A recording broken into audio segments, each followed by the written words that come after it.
Hello दोस्तों, स्वागत है आपका अपने चल तैयारी जीत में। आज हम देखने वाले हैं बेसलाइन आंकलन 2022-23 जो आपका पेपर होने वाला है। यहाँ पर कक्षा 8वीं के हम हिंदी पेपर का सलूशन देखने वाले हैं, जो आपका पूर्णांक इसमें होने वाला 50 नंबर का, और समय अवधि आपको यहाँ पर मिलने वाली 3 घंटे की। यदि आप यह पेपर कंप्लीट करके जाते हैं तो आपको 50 में से 50 नंबर मिलने वाले हैं। तो अच्छे से इसको याद कर लीजिएगा जो आपको यहाँ पर दिया गया है। यहाँ पर लिखा है, क्वेश्चन देख लीजिए यहाँ पर क्या लिखा है। तो यहाँ पर निर्देश दिया गया है, सभी खंडों के प्रश्नों का उत्तर लिखना यहाँ पर अनिवार्य है। तो यहाँ पर पहला क्वेश्चन देख लेते हैं क्या दिया गया है खंड आ में आपका। तो अच्छे से इसको कंप्लीट करते चलिएगा। तो हमारा खंड आ दिया गया है। यहाँ पर लिखा है, जेल में रहकर लोकमान्य तिलक ने ग्रंथ लिखा था, यानी कौन सा ग्रंथ रचा था। इसके बाद जिसका कोई सहारा ना हो उसे क्या कहा जाता है। सार शब्द में अनु जोड़ देंगे तो क्या शब्द बनेगा। यहाँ पर पृथ्वी, यानी पृथ्वी शब्द का हिंदी में क्या कहते हैं। इसके बाद 5वां है, वर्षा ऋतु से आपके चारों ओर क्या परिवर्तन देखने को मिलते हैं।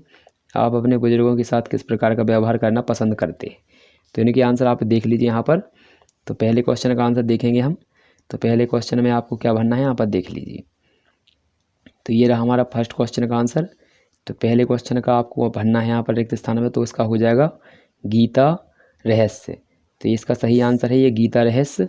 और जो आपका जो गीता कुछ और लिखा हुआ है तो वो आपका सत्य हो जाएगा, आप सर्च करके देख सकते हैं। इसके बाद अगर सहारा में हम बे जोड़ देंगे तो हमारा हो जाएगा बेसहारा। इसके बाद सार में अनु जोड़ देंगे तो अनुसार हो जाएगा। और पार्थी का यहाँ पर अर्थ होता है आपका पृथ्वी। तो ये आंसर आपको यहाँ पर रिक्त स्थानों में भर लेना है। इसके बाद हमें क्वेश्चन नंबर 5वां देखना है। तो 5वां क्वेश्चन हमारा क्या दिया है, वर्षा ऋतु में आपके चारों ओर क्या परिवर्तन होते हैं। तो इसका लिखना है आंसर। तो देखिए इसका आंसर ये रहा।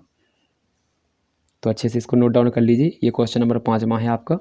क्वेश्चन नंबर 5वें का आंसर है, वर्षा ऋतु में चारों ओर हरियाली रहती है, खेती का कार्य शुरू हो जाता है, चारों ओर पानी ही पानी होता है, मेढक के टर्राने की आवाज़ आने लगती है, तालाब में बहुत पानी भर जाता है, नालियों में कीचड़ हो जाता है, गलियों में कीचड़ हो जाता है।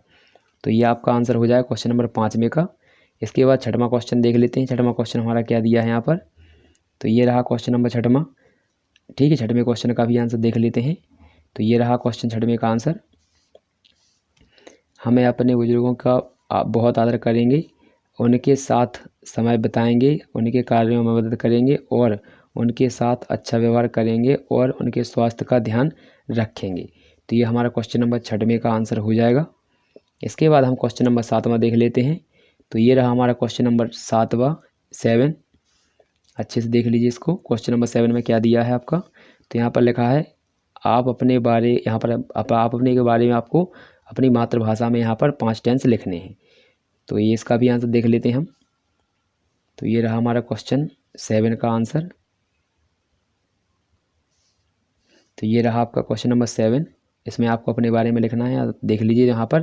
तो यहाँ पर पहला वाक्य, ये दूसरा, तीसरा, चौथा और 5वां। तो ये 5 वाक्य दिए गए हैं। तो अच्छे से नोट डाउन कर लीजिएगा। तो यहाँ पर आप अपने नाम लिख देंगे, यहाँ पर अपना नाम भर लीजिएगा और यहाँ पर फिर जो लिखा हुआ है वो आपको ऐसा ही आपको लिख लेना है। इसके बाद अगला क्वेश्चन देख लेते हैं हम। 8वां क्या दिया गया है।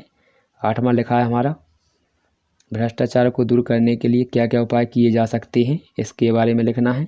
और यहाँ पर नीचे जो दिया गया है इसके आपको संज्ञाएँ भरनी है। तो इन दोनों के आंसर देखेंगे हम। तो ये रहा हमारा क्वेश्चन नंबर 8वां, भ्रष्टाचार को दूर करने के उपाय किस प्रकार कर सकते हैं। भ्रष्टाचार को दूर करने के लिए सबसे पहले किसी कार्य के लिए रिश्वत नहीं देना चाहिए, ना ही लेनी चाहिए। रिश्वत लेने वाला व्यक्ति जो होता है उसके खिलाफ हमें शिकायत करनी चाहिए पुलिस में। भ्रष्टाचार के खिलाफ आवाज़ उठाना चाहिए। तो ये आपका आंसर हो जाएगा क्वेश्चन नंबर 8वें का। इसके बाद हम अगला क्वेश्चन देख लेते हैं। अगला क्वेश्चन हमारा दिया गया है यहाँ पर। तो 9वें क्वेश्चन का आंसर ये रहा आपका, जो बॉक्स में आपको भरना है। संज्ञा में भरना है आपको राकेश, निमिता, घर, बाजार, बहन। इसके बाद सर्वनाम में लिखना है उन, बे और अपनी। ये आंसर हो जाएंगे। इसके बाद अगला क्वेश्चन देख लेते हैं। 10 हमारा 10 ये दिया गया है। तो इसको पढ़ लेते हैं अच्छे से। तीर्थ स्थल और पर्यटन स्थल से आप क्या समझते हैं, उदाहरण सहित लिखिए। तो इसका आंसर देना है। तो ये रहा आपका आंसर इसका। तो देख लीजिए यहाँ पर 10वां क्वेश्चन का आंसर, तीर्थ स्थल जिन स्थानों पर देवी देवताओं के मंदिर होते हैं और समय समय पर वहाँ मेला लगता है। नवरात्रि, शिवरात्रि और यहाँ पर होली के समय वहाँ भी अधिक भीड़ होती है। वहाँ अधिक भीड़ होती है, यहाँ पर लिखना था। ठीक है, तो उसे क्या कहते हैं? तीर्थ स्थल। इसके बाद पर्यटन किसे कहते हैं? किसी प्राकृतिक नदी, पहाड़ आदि स्थान यहाँ पर स्थल हैं जहाँ पर लोग घूमने जाते हैं, उसे क्या कहते हैं? पर्यटन स्थल कहते हैं। यहाँ पर वहाँ अधिक भीड़, यहाँ पर भीड़ लिख लीजिएगा, यहाँ पर भीड़। इसके बाद अगला क्वेश्चन देख लेते हैं। इसके बाद 11वां क्वेश्चन ये रहा हमारा 11वां क्वेश्चन। तो अच्छे से देखेंगे इसका आंसर हम। यहाँ पर यहाँ पर देख लीजिए 11वां क्वेश्चन ये रहा हमारा 11 और 12वें का आंसर। तो अच्छे से इसको नोट डाउन कर लीजिए। ये रहा हमारा 11वें क्वेश्चन का आंसर, यानी देश की रक्षा कौन कौन करते हैं? तो इसका आंसर हो जाएगा सैनिक और जनता। इसके बाद हमारा क्वेश्चन नंबर 12 दिया है, तो 12 को देख लेते हैं।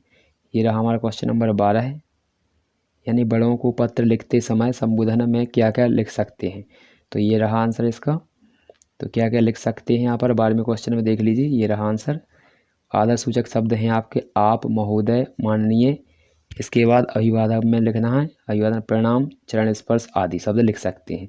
ये वाली लाइन आपको नहीं लिखनी है। इसके बाद अगला क्वेश्चन देख लेते हैं हम 13वां क्या लिखने वाले हैं यहाँ पर। तो 13वें में क्या दिया गया है? परीक्षा में सफलता प्राप्त होने से आपको क्या क्या तैयारी करनी चाहिए। इसके बाद यहाँ पर ये दिया गया 14वां। तो 14 यहाँ पर 13वें का आंसर देख लेते हैं। 14 आपका क्या लिखा है? आपकी माँ आपको किन किन कार्यों के लिए रोकती है? तो यहाँ पर आपको लिखना है। इसका आंसर आप खुद लिख लीजिएगा। इसके बाद 13वें का देख लीजिए, हम 13वें का यहाँ पर आपको दिखा देते हैं। तो यानी सफलता की तैयारी जो आपको करने के लिए क्या क्या चीज़ें करते हैं। तो यहाँ पर लिखा है सर्वप्रथम पढ़ने के लिए समय का निर्धारित करते हैं, अपने दैनिक कार्यों के लिए समय याद करते हैं। यानी यहाँ पर आपको पता होना चाहिए, जैसे कि टीवी देखना, खेलना, घूमना, यहाँ पर खाना खाना, अधिक से अधिक समय पढ़ाई के लिए देते हैं। तो ये आंसर हो जाएगा हमारा 13वें क्वेश्चन का। इसके बाद अगला क्वेश्चन देख लेते हैं 14 क्वेश्चन। आप 14वां नंबर का आपको खुद करना है, क्योंकि आपको ये बताना है कि आपकी माँ किन किन कार्यों के लिए आपको रोकती है। तो यहाँ पर अगला क्वेश्चन है हमारा आदि मानव कहाँ रहते हैं और क्या खाते थे। इसके बाद बच्चों को पढ़ाई के साथ साथ यहाँ पर योग करना क्यों ज़रूरी है। किन्हीं 3 औषधीय पौधों के नाम लिखना है तथा किसी एक के बारे में आपको यहाँ पर 2 वाक्य लिखने हैं।